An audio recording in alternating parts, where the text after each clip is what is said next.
All right, today we're going to be talking all about the difference between a spring-summer real estate market and a fall-winter real estate market. As always, this is a topic that I've gotten a lot of questions about, so figure it is a great opportunity and a good video idea for us to discuss here.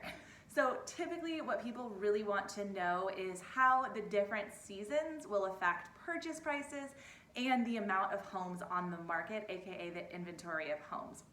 I will say right off the bat, honestly, Portland metro area and the surrounding cities, there isn't a huge fluctuation when it comes to the months. There are the seasons. There are some specific months you'll see a decrease in inventory or a jump in inventory. But in general, I say if you are someone who is just doing a simple purchase of a property, a lot of the time, it's really dependent on what your financials are and where you are in a spot to buy, because there are so many factors that go into the purchase of your home, not just what season you buy in. And that is a good reason why you should start talking to a realtor as early as possible when you start even just thinking or planning to buy a house, because they're going to have a lot of information here for you, and that is something we are here to help with. But when it comes just to talking about the months, you will see that a spring-summer market, as always, it's kind of the cliche, is going to be the time when real estate is the most active. That is when you see, especially the spring, the most amount of houses come on the market potentially. And that also means, though, that you're also going to have the most amount of active buyers out in the market looking at houses. So yes, you're going to have an increase of inventory of homes, but you're also going to have the most amount of competition.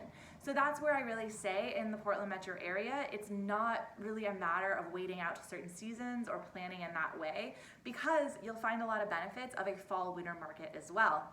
Just on that regard, as I said, you have more homes on the market in the spring, summer. Yes, you will see a slight decrease of homes on the market in the fall and winter, but you will see less other buyers. And hey, if you're someone who's also needing to sell a house, it's also a really good time to sell a house, because the people that are actually out buying in the fall, winter are going to be the most serious buyers.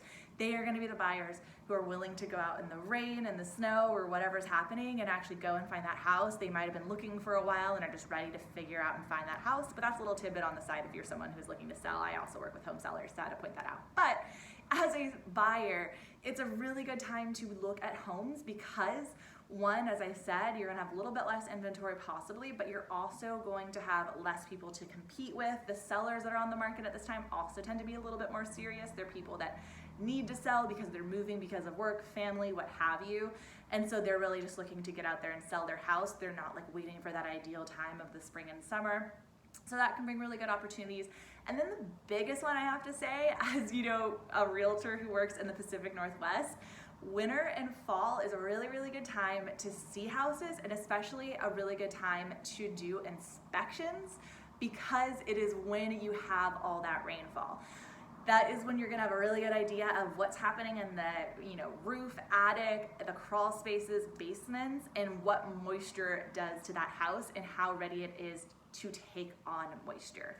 So I will say that is the huge benefit of buying in these times, is really seeing how houses do. I had an inspection just yesterday where the inspector said he had to go take a look at a house because he did warn the home buyers that yes, there were some issues. Those gutters really needed to be taken out further. There needed to be some stuff needed to be done to prevent flooding, all of that. And then we just had that, recent rainfall.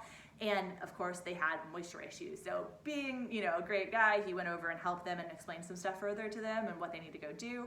But if they would have bought in the fall, winter, he did give them that heads up so they could have taken care of those issues. But if they would have bought in the fall, winter, they may have been able to understand that better, and then would have been able to remediate those issues if they were to come up immediately when all that stuff is happening.